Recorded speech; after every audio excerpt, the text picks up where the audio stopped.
Magandang umaga po sa inyong lahat. Kay Monsignor, magandang umaga po. At sa aking mga kapatid. Naririto po kaming mag-asawa bilang magpapatotoo ako po sa aking pong debosyon sa Santo Cristo de Burgos. Taong 1979 po, nung ako ay mag-asawa, sa aking pong asawa si Eladio. 1980, ako po ay nakapansin sa kanyang leeg na nagkaroon po siya ng parang tagihawat lang. Pero ito po ay lumaki. Hanggang sa ipinacheck up po namin sa manggagamot. At dito po sa atin sa Lucena, siya po ay in-x-ray sa baga dahil ang kanya pong leeg ay mayroong bukol, ay ito daw po ay connection sa baga. Gayon na lang po ang aking katakutan sapagkat nung panahon yun po ay kami bagong kasal pa lang, ay wala pa po kaming anak, ay natakot po ako dahil ang findings po ng doktor ay cancer sa baga. Ako po ay nagdasal, ako po ay takot na takot dahil alam ko po ang mangyayari. Noong pong mga panahong yun, na akin pong ipa-x-ray ang aking asawa, ay hindi ko po siya kasama nung kunin ko po ang result. Araw po ng Lunes, nang siya ay aking pa-x-ray, at siya po ay, kinuha ko po ang x-ray ng araw ng Huwebes, ng hapon. Hindi ko po siya kasama. At doon po ay ipinaliwanag sa akin ng doktor dito sa atin sa Lucena, na ang akin daw pong asawa ay may cancer sa baga. So, doon na nga po ang aking takot. Ako po ay noon ay nasimba na dito pero hindi pa po ako nagdidebosyon. Naisipan ko po na sabi ko ay bukas ay araw ng Biyernes, ano kaya at ako ay magdebosyon sa Santo Cristo de Burgos. So naroon na po ang aking pananampalataya na sabi ko po ay kinabukasan araw ng Biyernes ako nga po ay sisimba. Naririto po ako nung Biyernes sa kinabukasan. At sinabi ko po sa kanya, sa Santo Cristo de Burgos, na sabi ko po sa kanya ay, pagalingin mo lamang po ang aking asawa, huwag lamang po kanser kahit po anong sakit, huwag lamang po kanser, sapagkat alam ko po na wala na itong lunas. Sabi ko pa sa kanya, sabi ko, Lord, kahit po TB, pwede na po, dahil alam ko po na ito ay madaling gamutin. So, buhat po noon, 1980, pinangako ko po sa kanya na gumaling lamang ang aking asawa, tuwi pong Biyernes ako po ay paparito kahit po walang misa. Dahil lang sa amin pong hanap buhay na hindi po namin hawak ang oras, maaari pong ako ay hindi aabot sa misa sa umaga o sa hapon.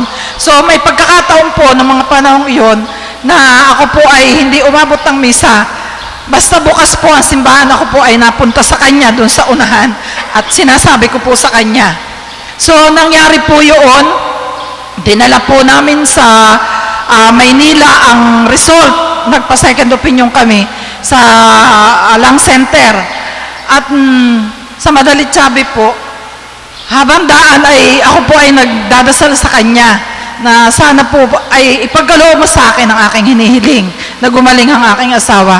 Dinala po namin sa Maynila ang result noong x-ray ng aking asawa at ako po ay nagpapasalamat sa kanya at doon pa lang ay sinagot na niya ako. Pagdating po ng Maynila, wala na pong nakita doon sa x-ray at ito po ay naging clear. Bigla po siyang naging clear. Kaya po, ang aking pasasalamat sa Panginoon, una sa debosyon sa ating mahal na Panginoon Santo Cristo de Burgos, ay ipinagkaloob po niya agad sa akin. Kaya po, siguro po may mga nakakakilala sa akin dito at ako po ay saryayahin. Ako po ay taga Castañas. Ay hanggang ngayon po, pag hindi po ako makasimba sa umaga, ay sa hapon po ako nasimba. Kaya po yung pangako ko sa kanya na ako po ay paparito sa kanya bilang pasasalamat at pinagaling po niya ang aking asawa. At ito po ang aking kaasawa, naririto po. Kasama ko sa inyo na magpapatotoo na talagang pong pinagaling ng ating Panginoon sa pamamagitan po ng debosyon sa Santo Cristo de Burgos. Yun lamang po at marami pong salamat.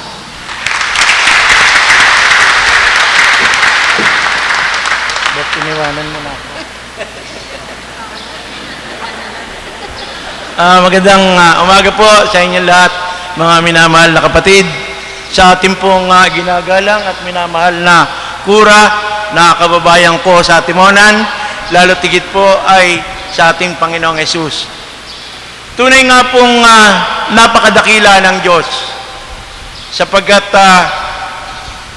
nung isang araw lamang po ay gusto ko na po uling tanggihan yung gagawin kong pagbabahagi sa kadahilanan po na dapat po ay mga 5:30 pa lang ay nasa Timonan na kami para sa hanap buhay na kaunti. Ngunit sa kadakilaan nga po ng Panginoon sa salitang mapagpaimbabaw ay naisip ko na makakasama ako sa salitang iyon.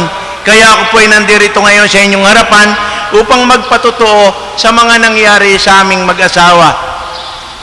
Taong 1980, mula doon po sa pintuan na yon hanggang dine, nakikita ko po ang aking asawa na nakaluhod na pumupunta dito.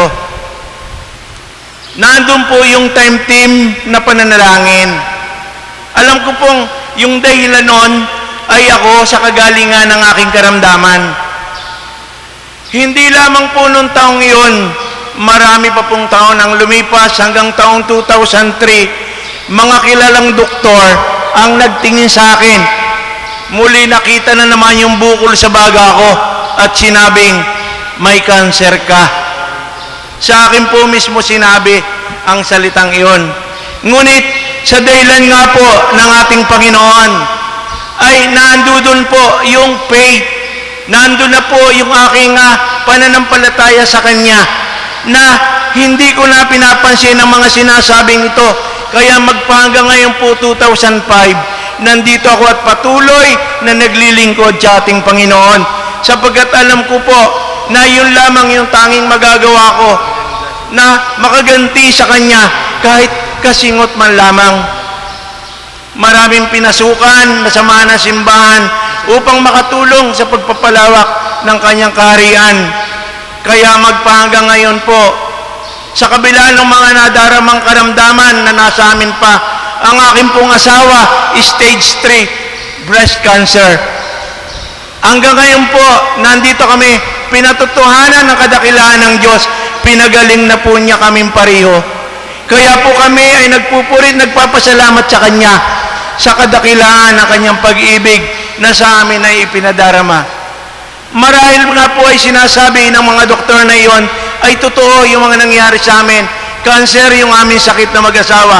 Ngunit sinika pa rin ng Panginoon na marami pang gagawin kami dito sa lupa. Kaya dapat ay mananatili pa kami dito upang sa pagpapalawak nga po ng kaharian ay makatulong niya kami. Kaya nga po, sa tulong ng mga kapatid, sa mga panalangin, lalo tigit ay ang pag-ibig ng Panginoon, kami po ay lubos na nagpapasalamat sapagkat magpahanggang ngayon po ay nakatayo pa rin kami sa inyong harapan at nagpapatotoo sa kadakilaan ng Kanyang pag-ibig. Maraming salamat po at magandang umaga po muli sa inyong lahat.